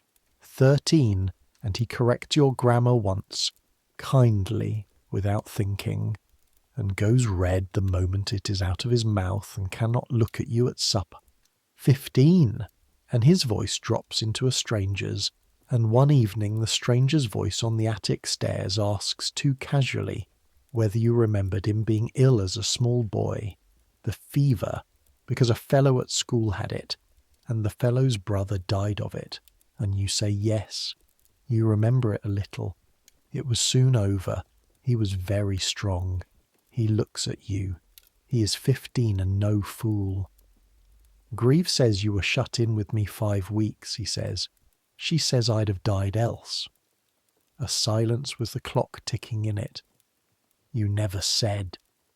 There was nothing to say, Master Frederick. It was my work. He hates that answer. You can see him hate it. See him stand there against it. 15. Too old to hug his nurse. Too young to have the other words. And in the end he says furiously, "Well, it wasn't only work, that's all. It wasn't only that," and thumps off down the stairs like a landslide, and you go into the linen cupboard for a minute. Warm, dark, hold sound. Some things do not change in 30 years. Mrs. Grieve leaves in 1884. 62 years old, her knees gone, her sight going, though she would confess to neither. What she confesses to is that her sister at Broadstairs keeps a lodging-house and wants help she can trust. The Ashworths do it handsomely as such things go. A full year's wages down and £10 a year after, and Madam gives her in front of the assembled household a brooch. You watch her take it, and you watch her face perform gratitude, and you alone in that hall know that she is being paid off with the twin of a brooch she already has, that the sum of 34 years and 22 babies, and every night she stood between this family and its own worst luck comes, in the end, to 2 brooches and £10 a year, and that she is one of the fortunate ones, one of the very fortunate, Nurse Bidwell told you the going rate years ago. At the door, in her travelling cloak, in the last minute she does not embrace you. Neither of you comes from embracing people. She looks at you the way she looked at fingernails, one final inspection, and says, "The bottle's gone into the dustbin. You'll manage without. You always did. You've a better ear than me, and I've known it 10 years. And then, already turning away, already leaving, the nearest she ever came. You were the best of all my girls. Mind the fires. She writes at Christmas for 6 years. The 7th Christmas there is a letter from the sister instead, and you take a half day, your first in over a year, and go down to Broadstairs by train through the frost, and stand at a graveside in a wind straight off the sea, with 11 other mourners, and on the stone it says Sarah Grieve, and then it says the only rank the world ever gave her, in the space where wife or mother would go on other stones. For many years a faithful nurse, and under the wind you say the thing she made you promise never to say at her funeral. You say it silently inside where promises can't reach. There's name George and the year, and let God sort the certificates. Then you take the train home and mind the fires. You are the head nurse of number 14 now. There a new girl in your old bed by the night nursery wall, 17, from Devon, homesick to the bone, and it is you who inspects her fingernails, and you who says the girl will take the pail down, and you hear the words leave your mouth in Mrs. Grieve's exact intonation, and you stop on the landing, one hand on the rail, ambushed by the shape of your own life. Being head nurse changes the texture of everything and the substance of nothing.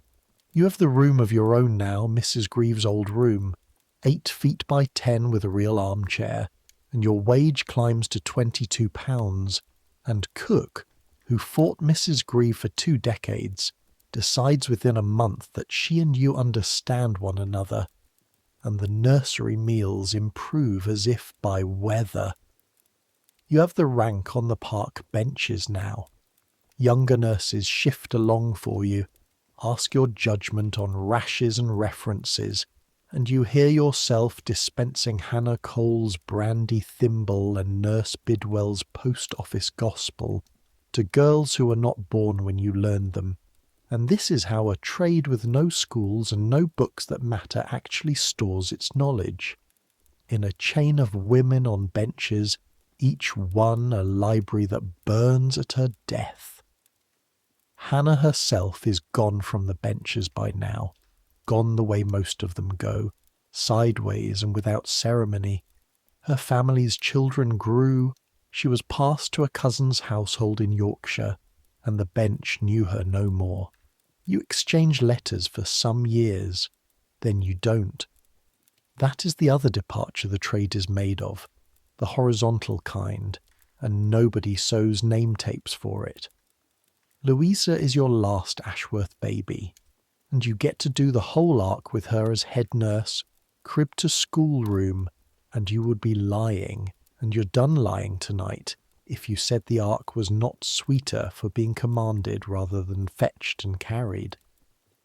It is Louisa's era that gives you the Jubilee, and the Jubilee deserves its page, because it is the one day in all these years when your 2 Londons, the nurseries and the worlds, stand in the same street and look at each other. June the 21st, 1887.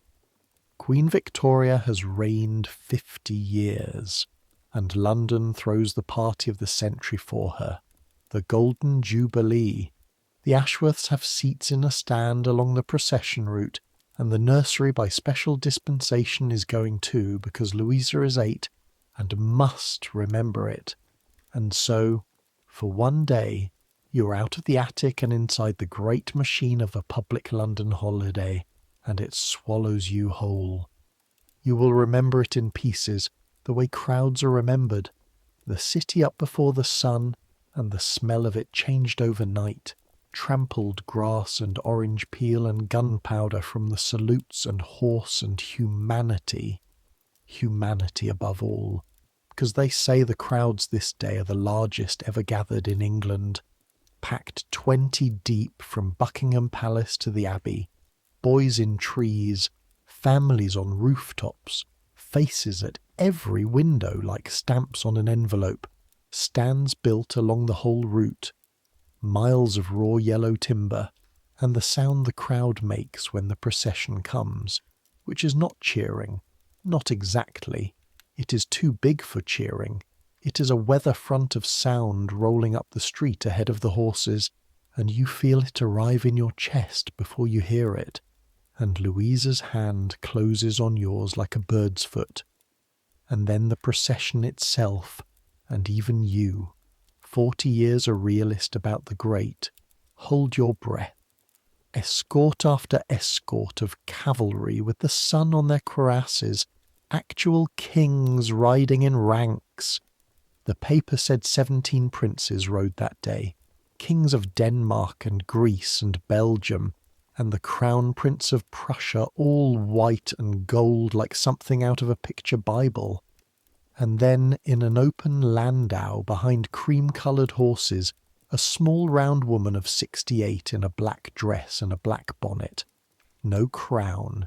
She refused the crown, and the whole visible world loses its mind in her honour, and you stand at the rail of the stand, holding the hand of a child who is not yours in the way that matters to law, and entirely yours in the way that matters at 3 a.m, and you look at that small black figure, and you think a thought so disloyal and so obvious that it must have occurred to 10,000 nurses along that route at the same instant. She's a mother of 9, that woman, and every one of those 9 was raised exactly as your children are raised, on a top floor behind a green baize door, by women whose names history will keep no better than it kept Nurse Bidwell's. The most powerful woman on earth, empress of a quarter of mankind, and if you asked who held her babies through their fevers at 3 a.m, who walked which floor, who carried which secret, nobody in this crowd of millions could tell you a single name. The empire below, the nursery above, and the nursery, always anonymous. You do not say any of this to Louisa.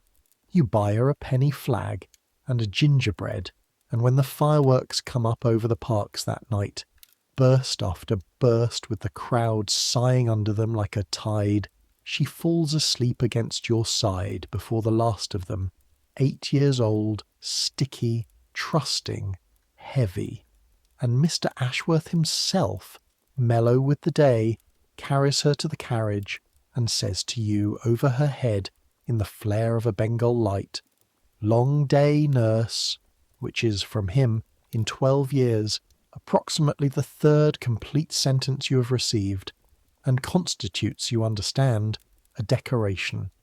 Home, stairs, the old drill, so worn it does itself, boots unbuttoned with the steel hook, the sticky face sponged, the prayers mumbled from the far side of sleep, the nightlight floating in its saucer, and the house settles, and London outside is still singing somewhere streets away, and you bank the nursery fire and stand a moment in the dark doing what you've done 10,000 nights, and will do only a finite number more, though the number is hidden from you mercifully, listening. 2 small breathings, the girls and the Devon girls both slow, the clock, the settling coal. 50 years the whole city shouted today. You count your own, 12 in this room, 31 years old. On the mantel shelf, where another woman would keep photographs of her children, you keep the nursery clock, a pincushion, and a spillikin. Frederick once carved your initials into with a stolen penknife. E.M. Crooked, the M like a bird. Your entire museum. It is enough, you tell the dark in Mrs. Greaves' intonation, and most nights it truly is. There's one more secret to give you before the story starts folding towards sleep, and it is the one nobody expects because it is not about death or bottles. It is about love, and it is the most dangerous of all of them, and you learn its full shape one wet Thursday in the spring of 1889 on a park bench from a stranger. She is a nurse you half know, a nurse from Wilton Crescent sitting on the wrong bench, out of her rank, in the rain, which is how you know before a word is said that something is wrong. Her perambulator is not with her. Her hands are folded on her lap the way hands are folded in church, and her face has the scoured look of someone who has cried herself entirely dry and gone out the other side. Dismissed, that morning.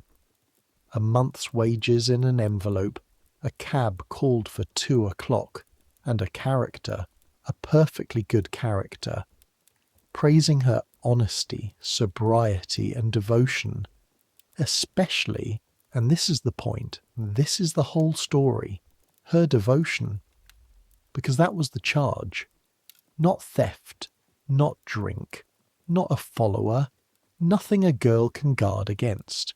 The charge delivered by a mistress of 26 in a morning room with the fire lit was this: baby is getting too fond of you. He cries when he goes to his mama. He holds his arms out to you in front of callers. It has been noticed. It is felt, the mistress said, that a change would be best made now, before he is old enough to take it hard, before he is old enough to remember her. That is the translation, and both women in that morning room understood it perfectly. You sit with her in the rain, and there is nothing whatever to say, because every nurse on every bench knows this law, the deepest and least spoken law of the entire trade. You are hired to love the children, and you are dismissed if you succeed too well. Your love is the product.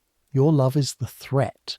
The same devotion that earns the £5 after the fever earns the cab at 2 o'clock, and the line between them is invisible, and it is drawn on the far side of the green baize door in rooms you never enter, by a woman comparing the way her own child looks at her with the way he looks at you. Some mistresses can bear that comparison, some, and who is to blame them entirely, cannot. So the wise ones learn the last discipline, the one on top of all the others, and it is this: to love at full strength and show it at half. To be the child's whole world upstairs and a polite fixture downstairs. To coach the baby, actually coach him. Go to mama, there's my lamb, go on, arms out for mama, pressing the small back gently away from your own body toward the sofa. Teaching the person you love best to perform loving someone else, for his own protection, and for yours. You have done it for years without ever once saying it to yourself in plain words. On the bench, in the rain, watching the Wilton Crescent nurse fold and refold her perfect character, you say it to yourself in plain words, and then you get up and go home and do it again, that same evening, at the hour. Go to Mamma, Miss Louisa. Show Mamma the sampler, and Mrs. Ashworth glows, and you stand by the door, and the fire crackles, and nobody in that warm, bright room has any idea that anything at all is being performed. They took that to their graves too, all of them. It never had a name, so it never had a scandal, so it never had a history. Just tens of thousands of women across a century loving other people's children under a standing threat of exile for it, and dying at the end with nobody obliged to attend. The 90s come and the world starts, very slowly, to change shape around the attic. There are gas brackets on the nursery landing now, and then, in 1897, electricity, and the nightlight in its saucer of water. The little floating flame you've trimmed for a quarter of a century is retired in favour of a switch, and you find, absurdly, that you miss it, the small live company of it. There is talk of germs now, a settled fact. The new doctor speaks of bacilli and boils the milk, and the nursery has a real thermometer at last, a slim glass wand in a metal case, and the first time you use it you check it against your lips, and your lips are right to within half a degree, and the new doctor laughs and says 30 years of practice, nurse, is an instrument too, and you decide he will do. Louisa turns 18 the year the old queen dies, 1901, the whole city in black again, the century over in every sense, and with Louisa's coming out the nursery of number 14, Eaton Place closes, not with the ceremony. Nurseries do not close with ceremonies, they close with an inventory. The rocking horse with the chewed ear goes up into the box room. The fireguard, that iron frontier you've lifted 10,000 times, is taken down and carried away, and the hearth looks naked and slightly indecent without it, like a soldier out of uniform.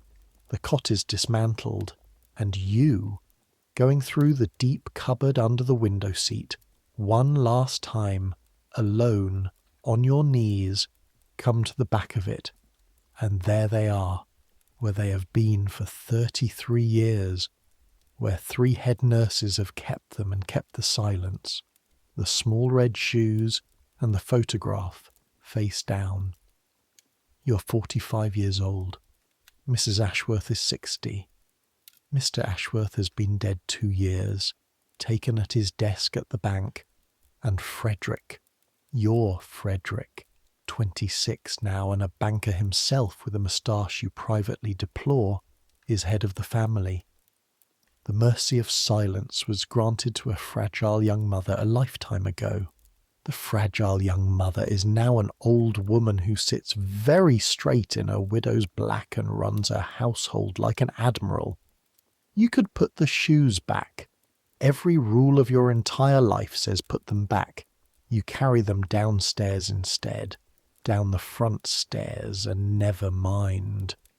You knock at the morning room and you go in, and you put the photograph and the little red shoes into her hands without one single word, because you have thought about it all the way down and there is no sentence in her language or yours, and a nurse knows better than anyone alive when a thing must be done with hands and not with speech. She looks at them for a long time.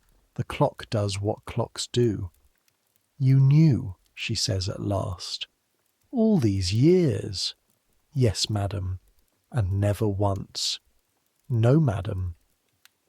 She touches the pencil writing on the back, the name, the year, with one finger, the way you touch a sleeping child you must not wake. And then Mrs. Ashworth, whom you have served for 26 years and seen weep exactly, never says, "He would be 33, in the voice of a woman who has done that arithmetic every morning of her life, and puts her hand over her mouth, and you break the last rule of all.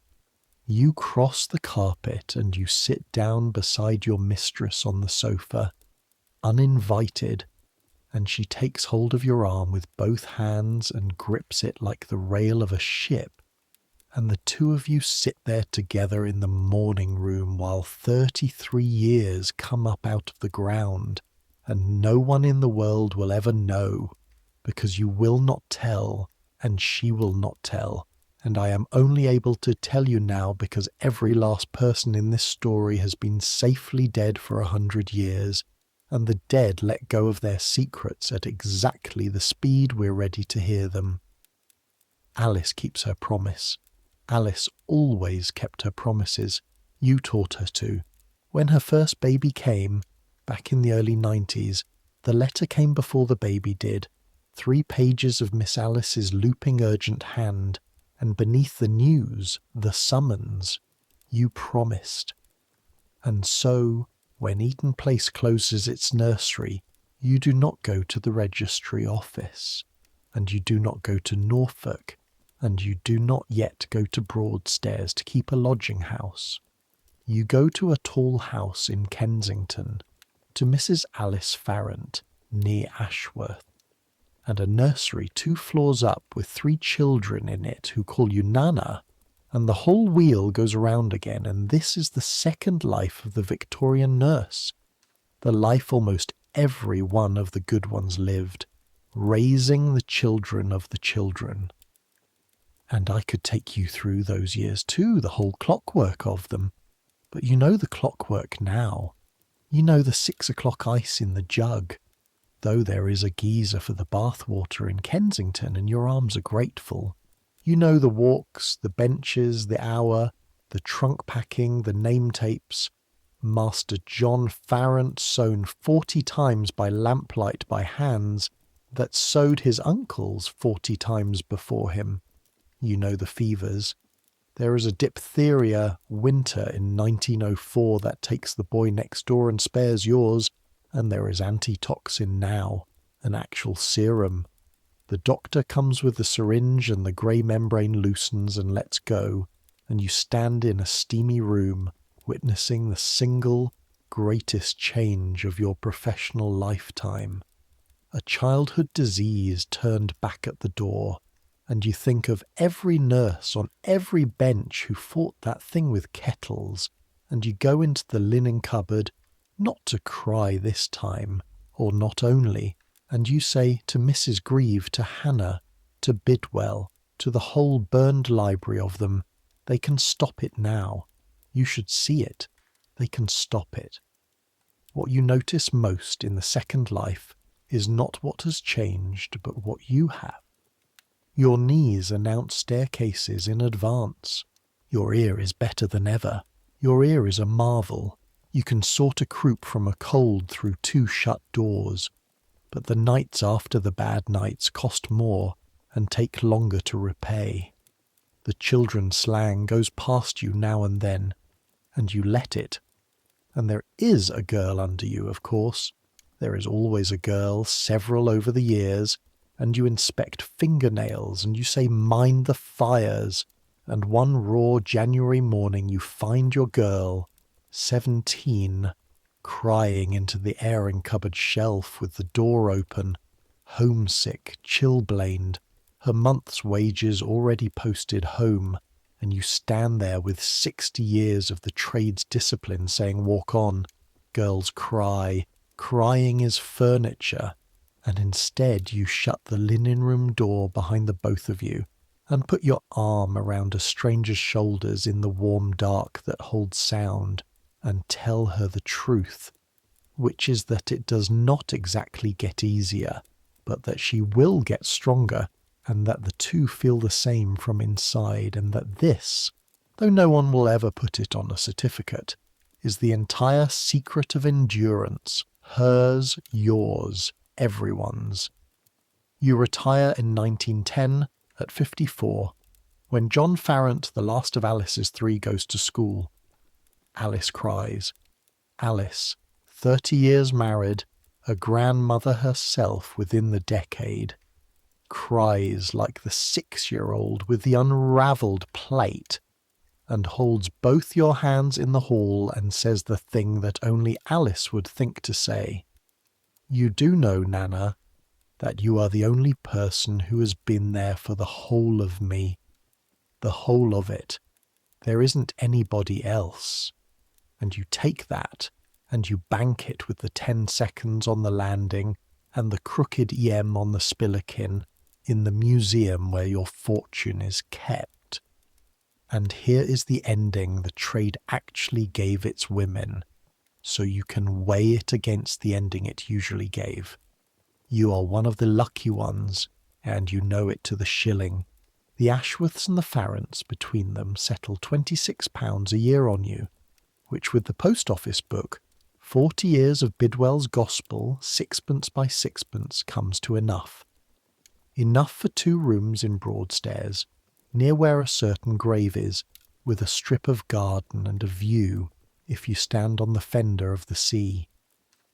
The neighbours know you as Miss Marsh, a retired nurse from London, a quiet body, good with their children's earaches, and none of them will ever know one true thing about the freight you carry, a name in pencil, a bottle behind a scuttle, a certificate that said fever, a mistress's hands gripping your arm like a ship's rail, 3 in the morning multiplied by 10,000.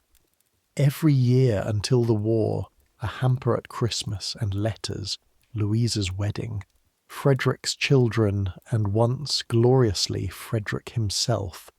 40 now, on the doorstep of your 2 rooms in a motor car, having driven down, he says, to see whether Broadstairs was minding its fires, and he takes you to lunch at the Grand Hotel on the front, and the waiters see a gentleman and his old nurse, and are exactly as kind as people are to that sight, and over the fish he goes quiet and says, I've a boy of my own now, you know, and a nurse for him, and she's very good. And I watch her walking him at night sometimes when the house thinks I'm asleep, and I think about things I half remember.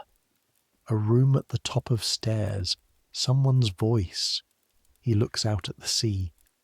It was you, wasn't it? All of it that I remember from before I remember. That was you. And you, 60 years old, with a whole lifetime's training. In the answer, it was my work, Master Frederick. Look at this boy, this banker, this moustache, and retire the discipline at last and say, yes, my lamb, all of it. That was me. That is where we shall leave her, I think. Lunch by the sea, the truth told once in full to the one person it belonged to.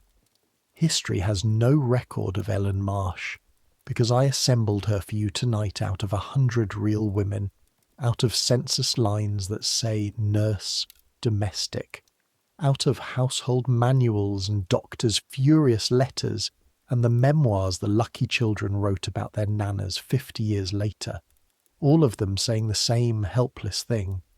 She was the warmest fact of my childhood, and I never knew one thing about her life. The real ones mostly got no lunch by the sea. The real ones took it all, every last name and bottle, and 3 in the morning, to churchyard corners and workhouse registers and stones that say, when they say anything at all, for many years a faithful nurse. Now they've told you. Now you're the cupboard at the back of the nursery, and you can keep it the way they kept everything, quietly, in the warm dark while the house goes to sleep. And the house is going to sleep now. Come back up the attic stairs with me one last time. Not in 1910, back in the middle of it, in the good, deep middle of the story, an ordinary night in the 1880s with all the children still small and the nursery still the warm centre of the turning world. Because this is the part of her life that belongs to you now, tonight. The part built out of the exact materials sleep is built out of. It is 9 o'clock in the evening. The nursery fire has been banked for the night, coaxed down under a seal of small coal and slack, so that it will neither blaze nor die but only breathe. A low orange glow behind the bars of the guard, ticking softly to itself as the iron cools. That ticking is the heartbeat of the room. The children have heard it every night of their lives. They could not sleep in a silent room now. Silence would wake them. The nightlight floats in its saucer of water on the mantel-shelf, one small flame the size of a bean, standing perfectly still in the airless room, doubling itself in the dark window glass. The curtains are drawn against the London night, but the London night comes in anyway, faint and filtered, the way it always does. A hansom cab somewhere streets away, hooves and wheel rims on wet stone, growing and fading. The policeman's measured tread on his beat below, unhurried, twice a night, so regular that it has become part of the children's sleep rather than an interruption to it. Far off from the river, a boat's horn, one long low note, and then nothing. Frederick is asleep on his back with both arms thrown up over his head, the total, unconditional surrender of a small child to sleep, a posture no adult can achieve because no adult trusts the world that much anymore. Louisa is a hill under her blankets with only a whirl of hair showing. In the corner bed the nursery maid sleeps her hard young sleep, one chilblained hand outside the covers, and Ellen sits by the fire for a last quarter hour, as she does every night, in the low chair with the mending basket beside her. Though the mending can wait, the mending can always wait for this quarter hour. This is hers, the one unclaimed margin of the day. She sits with her hands, for once doing nothing, palms up in her lap, and the firelight finds all the history in them. The yellow callus from the scuttle handle, the bleached softness from 40,000 wrung cloths, the small white scar from a fireguard latch in 1876. Working hands at rest. There are few sights on earth more restful than working hands at rest, and you're looking at them now. She listens to the room. You listen with her. 2 small breathings, and the maid's making a third, each at its own pace, none of them quite together like slow oars, the fire ticking, the clock on the mantel with its dry insect tread, unwinding the night at the proper speed. The house below settling joist by joist, the long wooden sighs of a tall old building letting go of the day's warmth, sounds she could map blindfold. That one is the landing cupboard. That one is the stair below the green baize door. That one is only the wind trying the attic window, finding it latched, giving up. Nothing is wrong. That is what every one of these sounds is telling her, and she believes them, because she has audited every noise this house can make for years, and her ear stands guard so that the rest of her may stand down. Nothing is wrong. The fires are minded. The doors are latched. The children are breathing. The night has been inspected and found in order. You know that feeling. It is the oldest feeling there is. Someone awake so that you can sleep. Someone keeping the watch. Every night of her working life, Ellen Marsh was that someone for other people. And tonight, at the far end of all the years between her fire and yours, she can be it for you. So let the room do its work on you now. Feel the fire's warmth on the front of you, and the cool of the big dark room at your back, and how the blanket makes a border between them, and how everything inside the border is yours. Feel the weight of your own body settling into the bed the way the house settles into its joists, letting the day's warmth go, giving each ache to the mattress one by one, the shoulders first, the shoulders always first, then the back, then the legs, heavy now, heavier, the good heaviness of a body that has done its day and been signed off. Your hands can stop now. Whatever they carried today, they have put it down. Let them lie the way her hands lay, palms open, off duty, nothing to hold, nothing to wring, nothing to mend before morning. The mending can wait. The mending can always wait. Your ears can stand down too. Whatever your night sounds are, the traffic, the pipes, the wind trying your window and finding it latched, let them turn into her sounds, the cab fading, the policeman's tread, the boat on the river, sounds that mean only that the world is proceeding ordinarily without needing you, and will still be proceeding ordinarily when you wake. Nothing is wrong. The doors are latched, the fires are minded, someone is keeping the watch. Ellen rises from the low chair, at last joints reporting quietly, and makes the final round, the round her feet know in the dark. Frederick's blanket drawn back over the surrendered arms. He will throw it off again within the hour, and the room is warm enough. But the drawing back is not really about the blanket, it never was. A palm laid 1 second on Louisa's hill of covers, feeling it rise and fall, rise and fall. The nightlight checked, riding steady in its saucer, water silvered by the flame. The guard tested against the fire with one push of her foot, firm, and then her own narrow bed, and the spring's one creak, and the blankets drawn up, and her body doing what your body's doing now, going down through the layers, the day's voices thinning, the lists dissolving, the room's sounds pulling slowly away like a shoreline. Tomorrow there will be fires to lay and water to carry. Tomorrow there will be small boots and the steel hook, and bread and milk in the little saucepan, and the walk, and the benches, and the hour. Tomorrow the whole warm machinery will start again at 6 with the sound of boots on the kitchen stairs. But that's tomorrow. Tomorrow's on the far side of the night, and the night is long and paid for, and hers, and yours, the same as last night, the same as tomorrow night, the same as all the nights, stretching back from your bed to hers, an unbroken chain of banked fires and drawn curtains, and someone listening in the dark so that someone else can let go. Centuries pass. They've already passed. That is the mercy of where you are lying. The house at Eaton Place still stands, but the nursery is a flat now, with a switch on the wall where the nightlight stood, and the people who sleep there have never heard of anyone in this story.